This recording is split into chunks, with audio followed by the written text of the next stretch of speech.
তোমরা কে কোথায় আছো গো? এদিকে এসো, দেখো না এই আম গাছের সাথে আমার স্বামীর লাশটা ঝুলে আছে। কে যেন আমার স্বামীর লাশটা এনে এখানে ঝুলিয়ে রেখেছে। সবজি আছে গো, সবজি, টাটকা টাটকা সবজি। দাদারা দিদিরা টাটকা সবজি নিতে চলে আসো।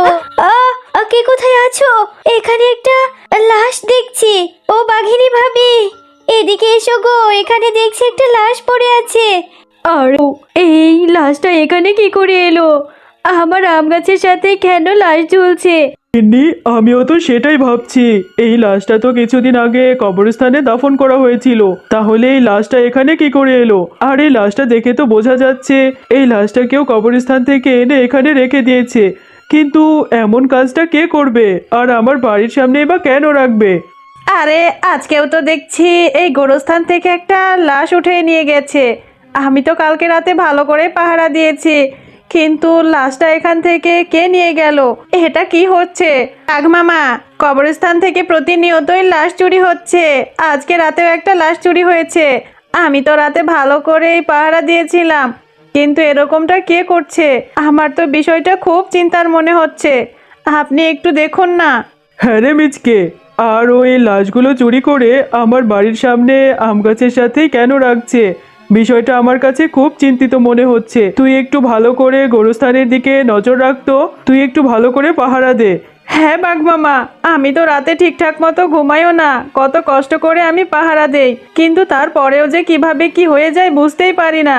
ইদানিং রাতে আমি কবরস্থানে একটা বাচ্চার কান্নার আওয়াজ পাই, আর কান্নার আওয়াজটা শুনতেই কেমন যেন উধাও হয়ে যায় বাচ্চাটা।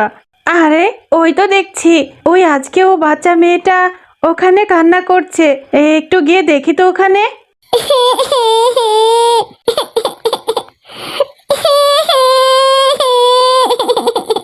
বাচ্চা মেয়েটা এখানে কি করছে? আমি ওখানে গিয়ে দেখি তো। এরপর গোরস্থানের পাহারাদার সেই বাচ্চা মেয়েটির দিকে এগিয়ে যায়, আর সে যখনই তার কাছাকাছি চলে যায় তখনই সেই বাচ্চা মেয়েটি উধাও হয়ে যায়।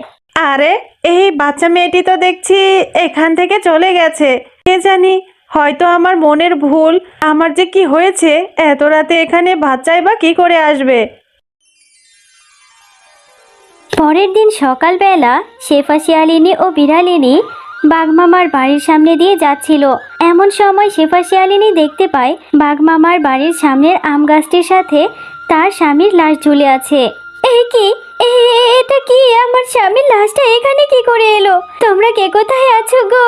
এদিকে এসো, আমার স্বামীর লাশটাই আম গাছের সাথে কেন ঝুলে আছে? আমার স্বামী তো আরো 1 সপ্তাহ আগে মারা গেছে। কথা মতো বাঘমামা ও পাহারাদারের সাথে গিয়ে গোরস্থানে পাহারা দেয়। আর তারা কথা বলতে বলতেই সেখানে একটা বৃদ্ধা বুড়িমা এসে হাজির হয়। ও বাবা, বড্ড বিপদে পড়ে তোমাদের কাছে এসেছি। তোমরা আমাকে একটু সাহায্য করো না। আমার ছোট্ট নাতনিটা ঘরে ভীষণ অসুস্থ হয়ে পড়ে আছে। আমি বুড়ো মানুষ, নাতনিটাকে ডাক্তারের কাছে নিয়েও যেতে পারছি না। আশেপাশে কোনো গাড়ি নেই। তোমরা আমার নাতনিটাকে বাঁচাও গো বাবা। এসো, আমাকে সাহায্য করো। আমার নাতনিটাকে ডাক্তারের কাছে নিয়ে যাও। আরে ছিচকে, এই বুড়িমা কি বলছে? ওনার নাতনিটা নাকি গুরুতর অসুস্থ।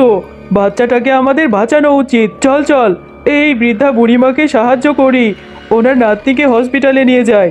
এরপর কবরস্থানের পাহারাদার ও বাঘমশাই সেই বৃদ্ধা শিয়ালিনীর পেছন পেছন যেতে থাকে। আর তারা হাঁটতে হাঁটতেই কিছুক্ষণ পর খেয়াল করে বুড়িটি হঠাৎ করে উধাও হয়ে যায়। আরে বাঘমামা, দেখলে তো, এই বুড়ি হঠাৎ করেই উধাও হয়ে গেল। আমার কিন্তু এবার বেশ ভয় করছে। আপনি চলুন না, আমরা কবরস্থানেই ফিরে যাই। তাড়াতাড়ি চলুন। এরপর তারা দুজন তাড়াতাড়ি করে কবরস্থানের কাছে চলে যায়, আর গিয়ে দেখতে পায় সেই বৃদ্ধা বুড়িমার এক ভয়ঙ্কর চেহারা। আর সেই বুড়িমা সেখানে বসে বসে কবর খুঁড়ছে। আরে এই বুড়িমা তো দেখছি আমাদের ওখান থেকে ফাঁকি দিয়ে এখানে এসে লাশ চুরি করছে। এই বুড়ি তাহলে লাশ চোর? আমি প্রতিশোধ নেব। আমি প্রতিশোধ নেব তোর বউয়ের উপর। জানতে চাস আমি কেন এটা করছি? সেদিন তোর বউ অন্যায় করেছিল আমার আর আমার ছোট্ট নাতনিটির সাথে। শুনতে চাস সেদিন কি হয়েছিল? আমার ছোট্ট নাতনিটা একদিন তোর বউয়ের আম গাছ থেকে একটা আম পেড়ে খেয়েছিল, এমন সময় তোর বউ এসে যা করেছে। আরে আরে, এই ছোট লোকের বাচ্চাটা দেখছি আমার গাছ থেকে আম পেড়ে সব আম খেয়ে, এই ছোট লোকের বাচ্চাটা তো দেখছি সত্যি সত্যি মরে গেছে। এখন কি হবে? এই লাশটা নিয়ে আমি এখন কি করব?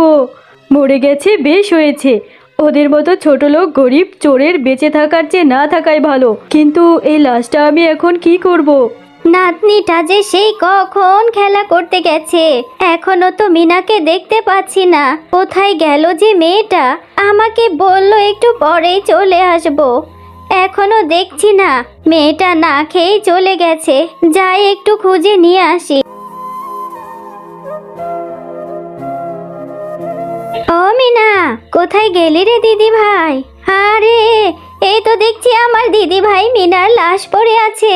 ও বাগিনী, আমার মিনাকে কে মেরেছে? আমার মিনাকে কে মেরেছে গো? হ্যাঁ, তোমার নাতনি মরে গেছে, ভালো হয়েছে। মেরে ফেলেছি তোমার নাতনিকে। নাতনিকে তো চুরি করার শিক্ষা দিয়েছো। তোমার নাতনি আমার গাছের আম চুরি করে খেয়েছে, তাই আমি ওকে উচিত শিক্ষা দিতে গিয়েছিলাম। ও আমার মার খেয়ে মরে গেছে, আর এই বিষয়টা ধামা চাপা দিয়ে রাখবে। যদি এই কথা গ্রামের অন্য কাউকে বলেছো, তাহলে তোমাকেও মেরে ফেলবো। আরে বাঘিনী, তুমি এটা কি বলছো? আমার অবুঝ নাতনিটাকে তুমি সামান্য একটা আমের কারণে মেরে ফেললে। তোমার একটা আমই না হয় খেয়েছিল, আমার নাতনির জীবনের থেকেও কি তোমার আম বড় হয়ে গেল? আমি তোমাকে ছাড়বো না, আমি তোমাকে পুলিশে দেব, তোমার বিচার হবে। এই কথা শুনে শয়তান বাঘিনী সেই বৃদ্ধা বুড়িমায়ের মাথার উপরে একটা ইট ছুঁড়ে মারে, আর ইটের আঘাতে বৃদ্ধা বুড়িমা সেখানেই পড়ে মারা যায়। আরে আরে, এটা কি হলো? এই বুড়িও তো দেখছি মরে গেল। এখন কি হবে? এখন তো পুলিশ এসে আমাকে ধরে নিয়ে যাবে। এক্ষুনি কিছু একটা করতে হবে। এই লাশ দুটোকে আমাকে লুকোতেই হবে। এরপর তোর বউ শয়তান বাঘিনী আমাকে আর আমার নাতনিটাকে তোর ওই আম গাছের নিচে পুঁতে রেখেছিল। হ্যাঁ বুড়িমা, তোমার কথাটা শুনে বেশ খারাপ লাগলো।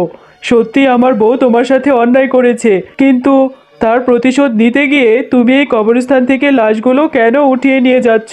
এটা তো ভালো কাজ নয়। তুমি কি চাইছো? আমি তোর বউকে মেরে ফেলবো, আমি তোর বউয়ের লাশ চাই, তোর বউকে উচিত শিক্ষা দিব। বুড়িমা, তুমি যেটা চাইছো সেটাই হবে। আমার বউকে আমি শাস্তি দেব, তবে তুমি আমাকে কথা দাও তুমি আর কখনোই গোরস্থান থেকে কোনো লাশ নেবে না। কালকে সকালে তুমি আমার বাড়ির সামনে আসবে, তোমার সামনে আমার বউকে উচিত শিক্ষা দেব। গিন্নি, তুমি কেন এই বুড়িমার সাথে ও তার নাতনির সাথে এরকম নির্মম অত্যাচার করেছো?